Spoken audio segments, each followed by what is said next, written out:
Hi friends, welcome to Love Good Lane. My name is Matthew. I'm so glad you're here.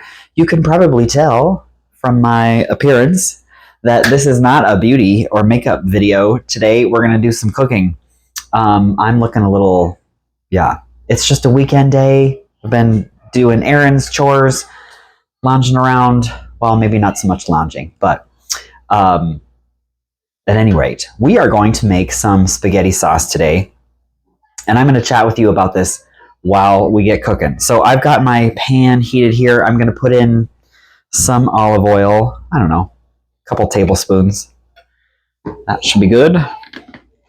And then I've got one small to medium onion, approximately 1 cup of onion we're going to put in here, and we're going to soften that.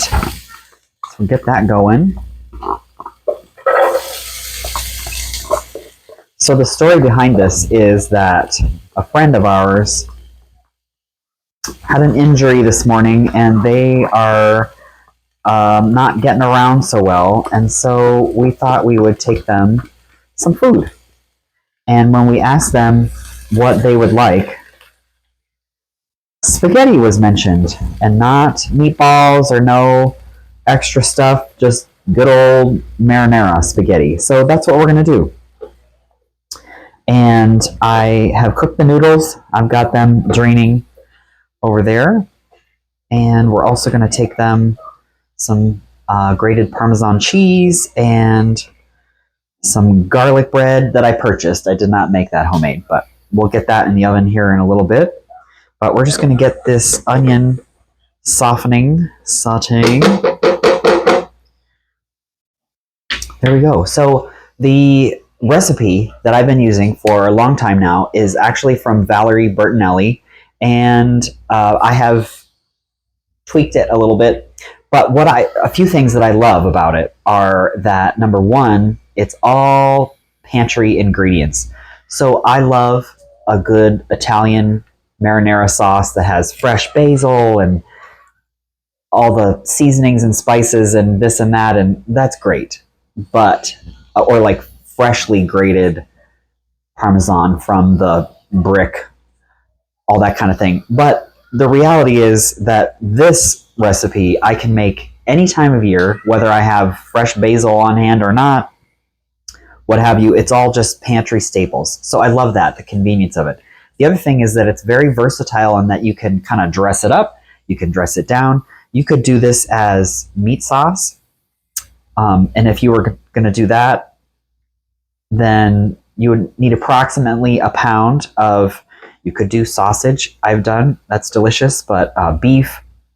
If you were going to do turkey, I would recommend mixing it, like do part turkey, half a pound of turkey, half a pound of sausage, or something else mixed in there. But just brown that up with a little salt and pepper, or if you want to do a little bit of other seasonings, brown that up first, drain it, remove it from the pan, and then do everything else for the sauce the same as this that we're doing right now, except you'll add in your meat back to the sauce when you're going to let it simmer, or not, which is another thing we'll talk about in a second. But you can also make it vegetarian. So this today isn't going to have any meat, but you could swap the beef broth for vegetable stock, or in a pinch, you can even use water. Obviously, the stocks are going to have add a little bit more flavor, but you could use vegetable stock if you were going vegetarian. And I've done that many times. And yeah, so we've got this going. I also have, I don't remember how many. It's several, 4 or 5 cloves of garlic that I have pressed. You could mince it. I just like the convenience of using my garlic press. Just throw it in there, squeeze it, and you're done. The other things that we're going to be using today are, this is a what size? This is a 28-ounce can of crushed tomatoes. The original recipe calls for the San Marzano tomatoes.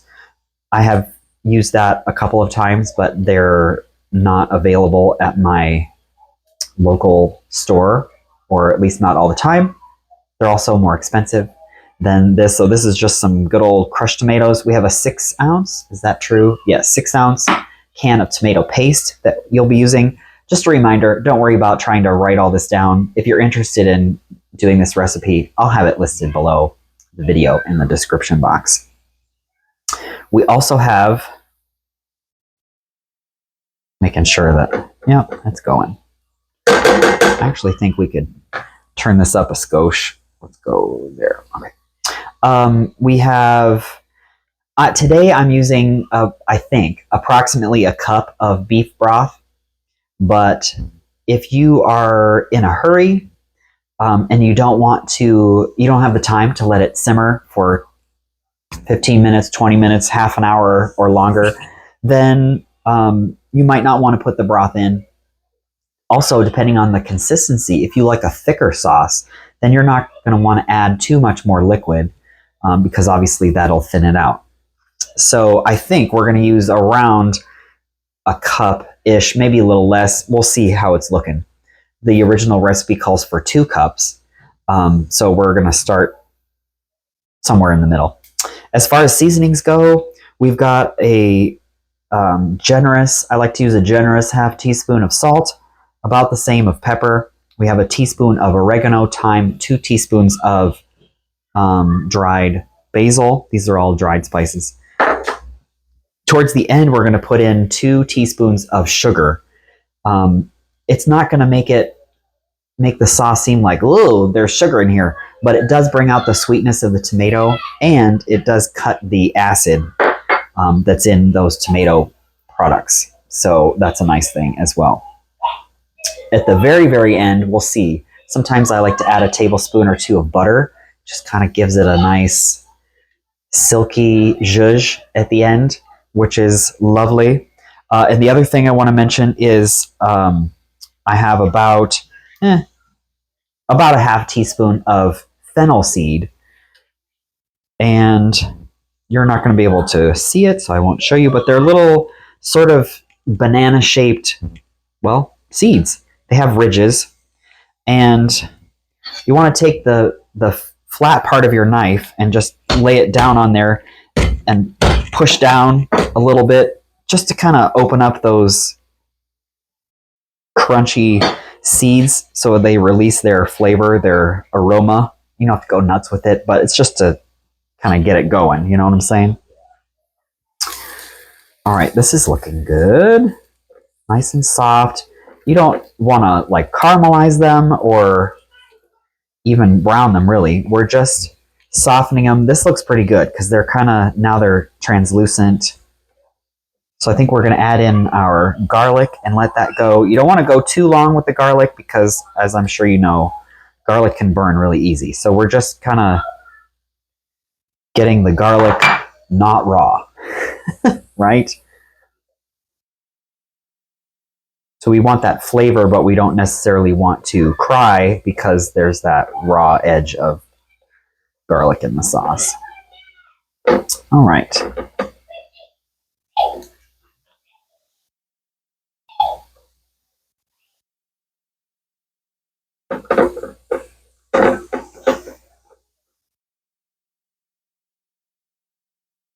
I do the same sauce when I'm making meatballs, which I'll have to do at some point for you, a video on my meatballs, which I usually get compliments on. It's pretty good and very easy to make. But if I'm doing meatballs, then I'll do this exact same recipe. But sometimes I do the meat sauce. Like I said, I brown up the meat nicely with little seasonings. Then I drain it. I take the meat out and then do the same thing. And then I add the meat back in before I let it simmer for a little bit if I'm doing that. The other nice thing about this is you can get this, especially if you're doing the marinara, the meatless version. You definitely can get this all on the table in under 30 minutes. If you're doing the meat sauce, you probably can do it in under 30 minutes. Might be a little closer to that 30-minute mark, but it's really easy. It's fast. And it is delicious. Is it better than the jarred sauces? Yeah, I think so. I have nothing against a jarred spaghetti sauce, and in a pinch, I use it. I always keep at least one in my pantry. because you never know when you need to literally just throw something on the table for dinner. But if you have the 20 minutes, this is worth it. Okay, so that's looking good. Next thing we need to do is, oh, and I like to use a small spoon for the tomato paste. Let me grab that. We're going to put the tomato paste in and kind of smush it around. There's a technical term for you, smush. But before we smush, we're going to use this.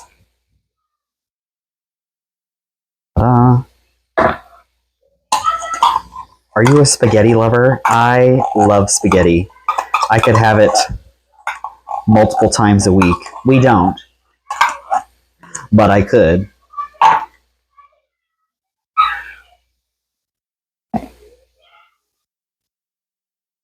There.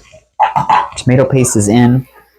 I'm just going to kind of flatten it out a little bit, and then not the sugar, but the other seasonings we're going to sprinkle on there. And now we're just going to kind of stir and smush so that the onions and the garlic and the tomato paste and seasonings, it's all stirred together and more homogeneous. I don't know if that's the right word, but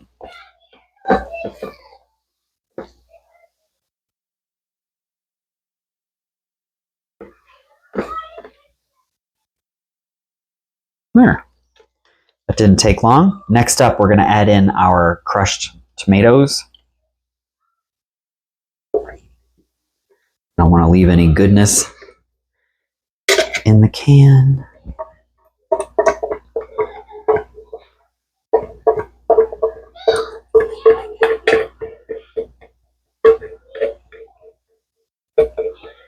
How has your day been?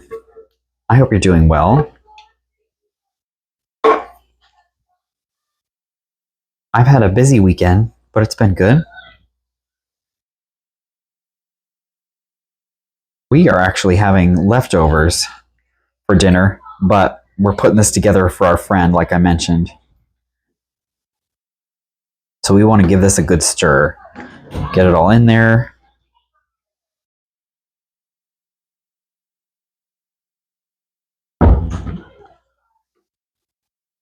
Okay, next up, I'm going to add,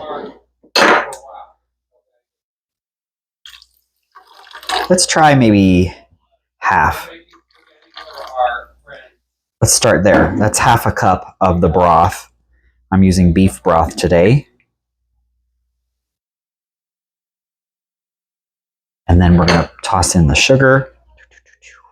And then a nice stir.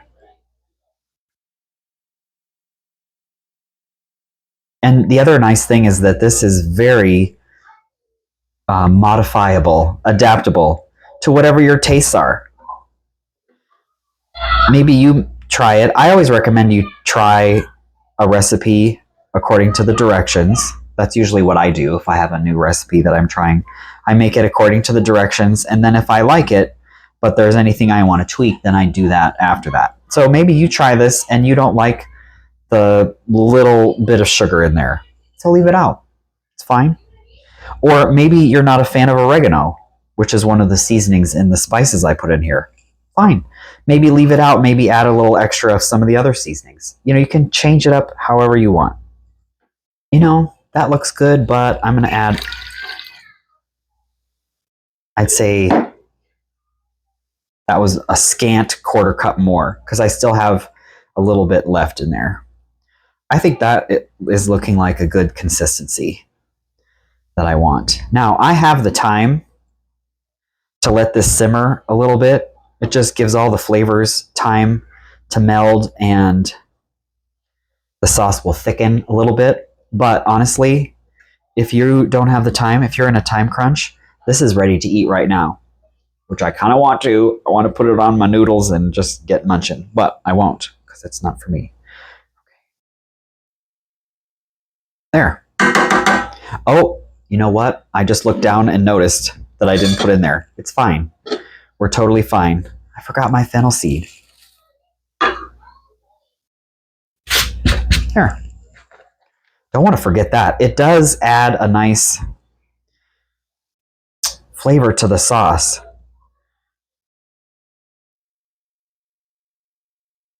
There. So we're going to let that go a little bit. I am going to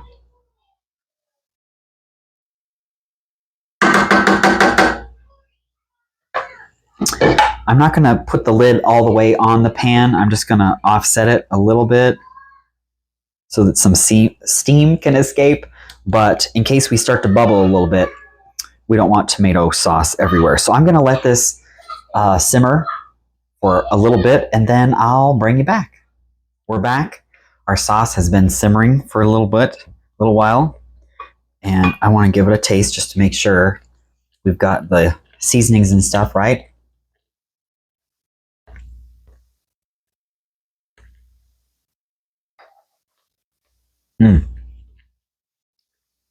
It's so good. But you know what I think I want to do is, like I mentioned earlier, I do want to add in a couple tablespoons of butter. It just gives it a nice silky smoothness. Again, you're not going to eat it and think like, oh, they put butter in here. But it does give it a velvety, lovely texture. What is hurt by adding butter? Not very many things in the kitchen. So I'm going to stir that in, let it melt a little bit. So, I don't know. I think this is a lovely gift. And maybe it's for a friend that you have that's not feeling well, or maybe it's for you, or maybe it's for a new mom or a family with a newborn.